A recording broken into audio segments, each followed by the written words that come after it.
Anyways, let's go into our favorite segment, Jared's Realm.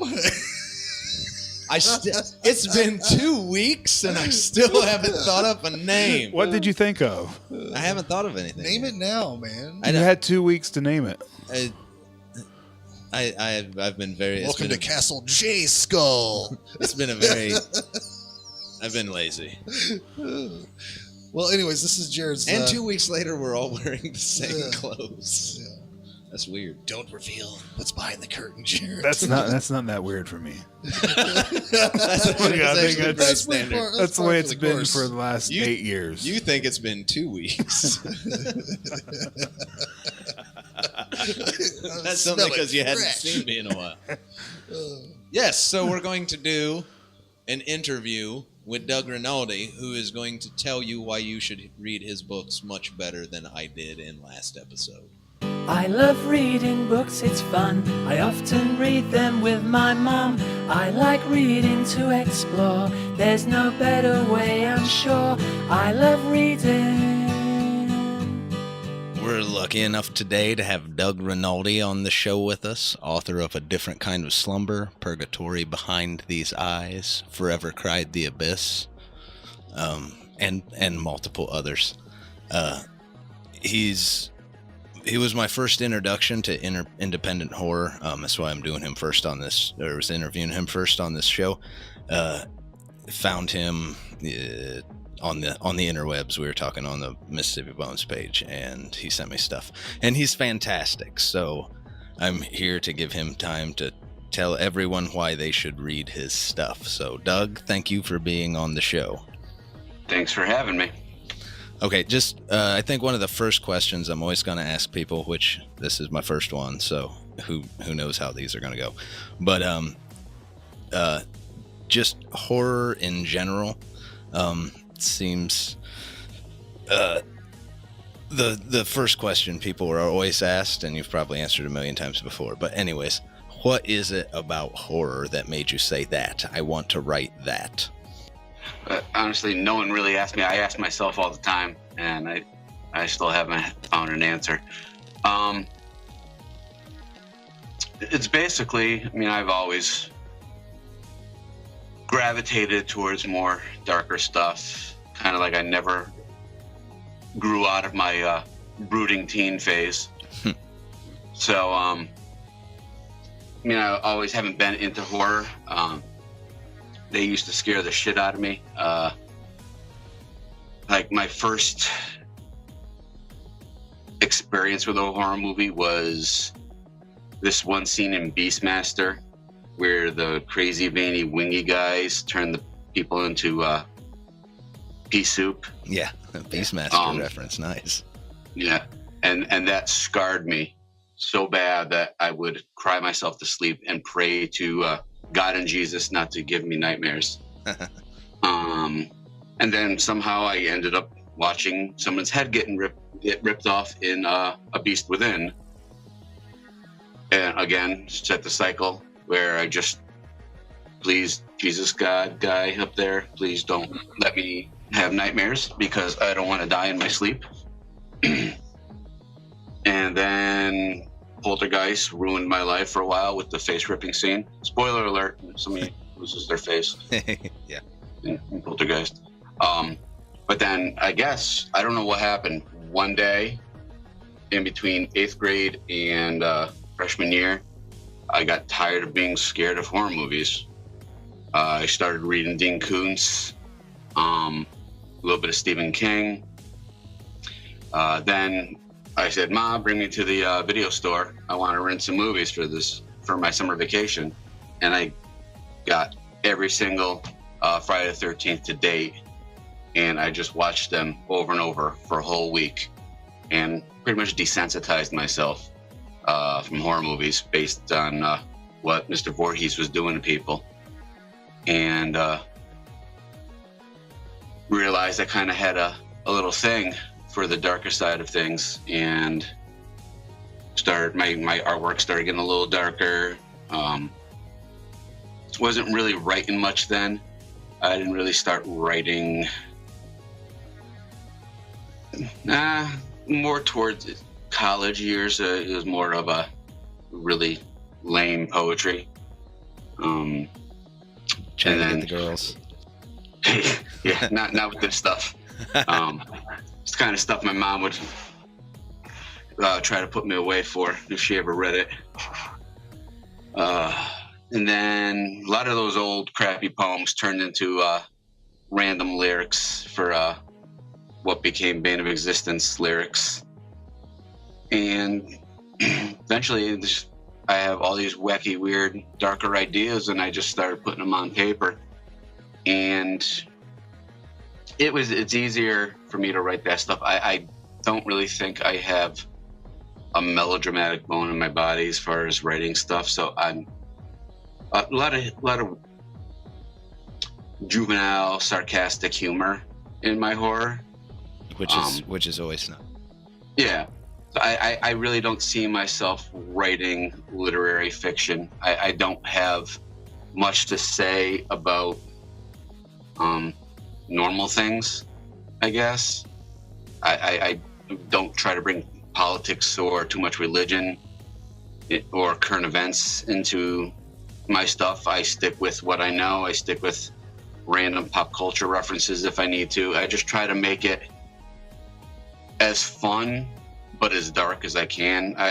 People ask me like what kind of horror. I mean, I don't like to pigeonhole myself in horror because like you've read a bunch of my stuff, so you know stuff like Annual Seed isn't really horror, even though there's a big baddie in it, and it gets kind of dark and religious at the end.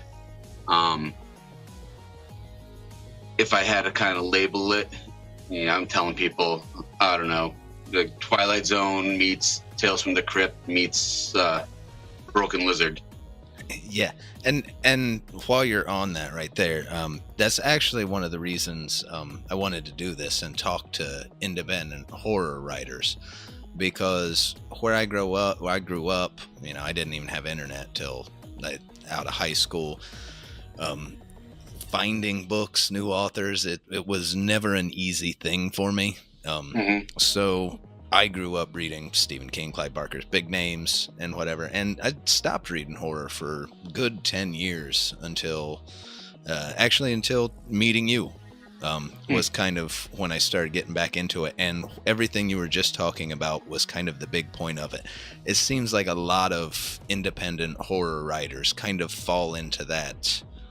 Like it's horror, but you're not going to have a few of them that I've read have more of a specific tone, but most of them are just it's whatever. And if you read Purgatory Behind These Eyes, you run a gamut between very Lovecrafty feeling stuff with like Maelstrom and all the way to Annual Seed, which is about a demon gardener and his neighbor who's jealous of him. So I mean, you kind of and everywhere in between. And that's one of the things I've kind of that when I found your books was really refreshing, and I hadn't read horror in years, and made me fall in love with reading it again, and a lot of the other independent horror writers. But was just you're kind of, there's no specific goal, nothing takes itself too seriously, and it's not worrying about pigeonholing in any certain, I gotta be this, I gotta do this. You'll just do whatever, which I think really lets imagination run, which is what I love about horror. I just get a stupid idea in my head. Let me see how far I can bring this. Like, what's the story? Cruciform. That was one of my first stories I ever finished. Maelstrom was the first thing I ever fully finished and got published. But when I look at Cruciform, that's one of the first things I ever finished on my own. And I sat on that for a while. But the funny thing is, it's one of those stories where a bunch of us in college were just drunk and passing around a pad. And like, you start a paragraph, I'll do a paragraph, keep passing around, keep the story going. And I'm getting into it. Oh yeah, this is awesome with this, and this is going on. And then I hand it to my roommate, and I'm reading it, what he wrote, and apparently he was tired of it, and Pat Sajak was riding an octopus. And that's how the story ended. And I like to leave it up to the reader if that might have been a better ending to that story, but you have to read it to find out. But yeah, I mean, I find myself now having a little more of a bent towards a certain subgenre, I guess. A lot of my stuff has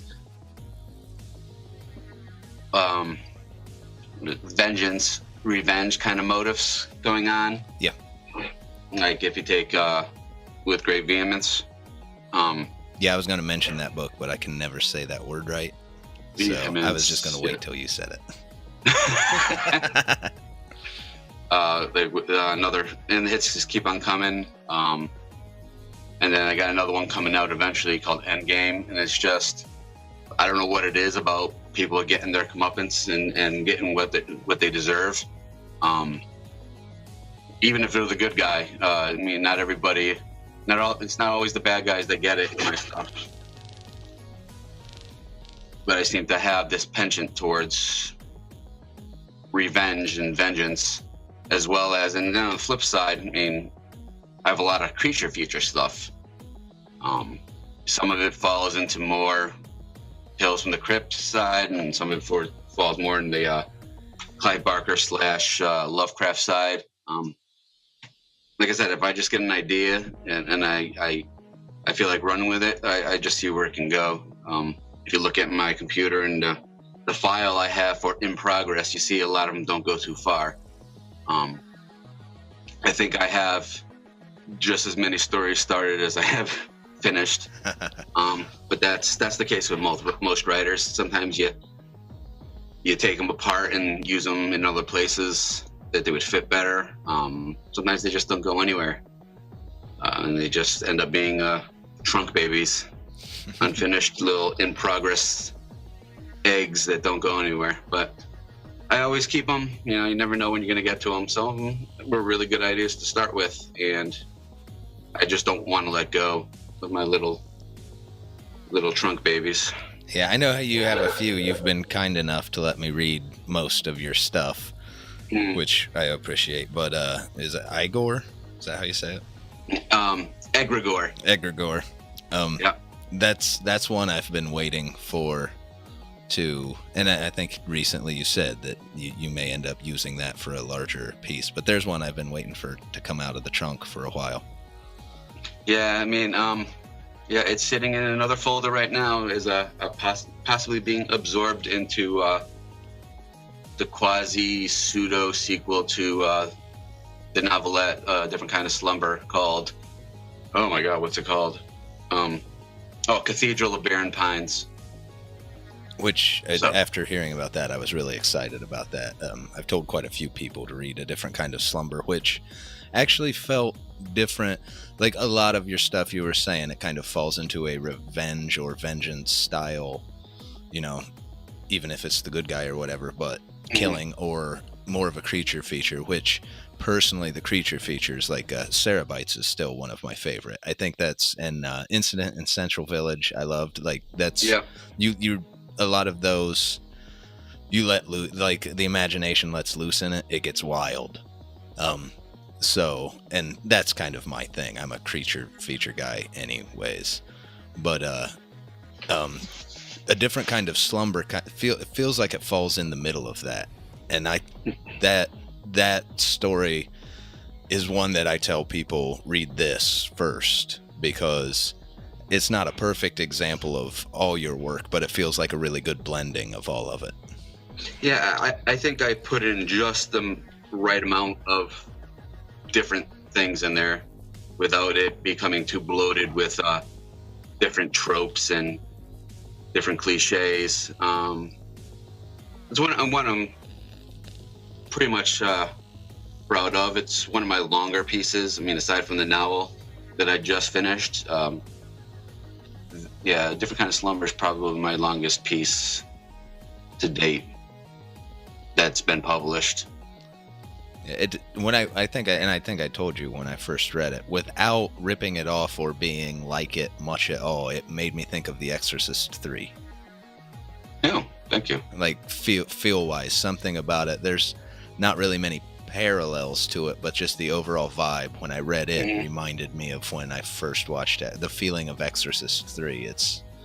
It's very dark and very out there, but has a very like a cop-centric procedural storyline that keeps it grounded. You're grounded, but out in the ether as well at the same time. So I really love that one. That one's so anyone listening that's thinking, what do I read first?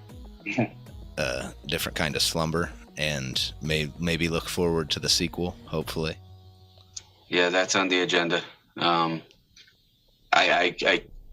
keep thinking about it. I'm like, oh, I gotta get back to that. I mean, I made just generic cover art for it just to keep myself interested in it like over a year ago, and I'm like, I kind of gotta get back to it. I miss it. I miss the character, Bobby Montgomery, who is the returning character in this cousin-like sequel. It's not really a direct sequel. It's just it shares a character, and there's a lot of callbacks to the previous book, but it's an all-new storyline. It has nothing to do plot-wise with A Different Kind of Slumber. Gotcha. But yeah, these interviews are really quick, so we'll probably wrap it up. But before we go, what do you have coming out other than plans to work on a related story, A Different Kind of Slumber? I know you have a novel you're shopping around. Yeah, I have a novel I'm shopping around called The Maw of Night. Kind of think a Wrong Turn movie season, franchise meets sci-fi's Ghost Hunters. Yeah, kind of wacky, kind of. I don't want to give too much away. It's a throwback to 80s slashers meets modern technology with ghost hunting. It was a fun story to write. Hoping there's people out there that feel the same that I'm shopping it around to, but we'll see. I'm shooting for spring 2018 for my next collection of short stories. I don't know. I can't remember the names of my own stuff. Fear of freestanding objects. I know these things. Yeah. Yeah, Fear of Freestanding Objects. That's the next collection. I have a short story due out in Grinning Skull Press, Cranial Leakage 3 called Endgame, another revenge tale. That one's a really good one. Yeah, that one was a fun one to write. That idea stemmed way back when I was using composition pads to write things down in like the 1990s, and it just morphed into something bigger. And I didn't even know the ending to that story until I said, "Hey, let's do something wacky." Yeah, and the ending really tossed me for a loop on that one. I mean, it was great, but I did not see it coming. Yeah, and I'm working on a collaboration that's still kind of not out there in the public, but with another weird fiction, horror fiction author, local to the New England area.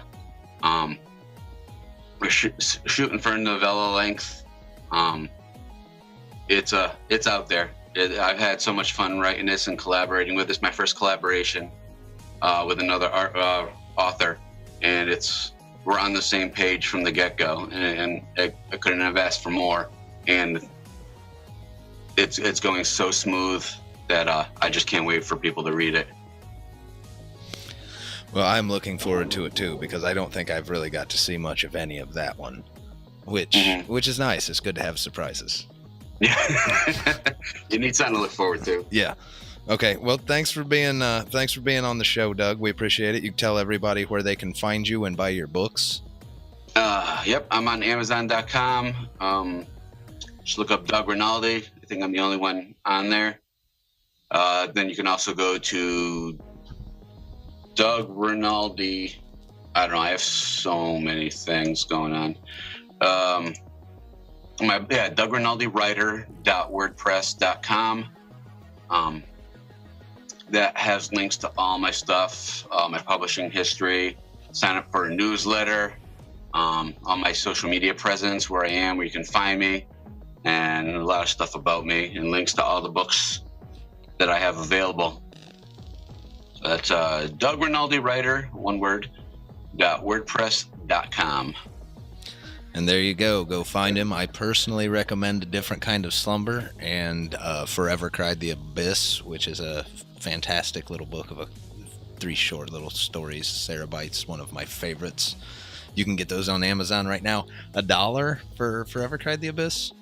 Yeah, digital for the Kindle. $1 for the Kindle. You can't beat it. So go buy it and read it. And thank you for being on the show, Doug. Thanks for having me, buddy. I appreciate it.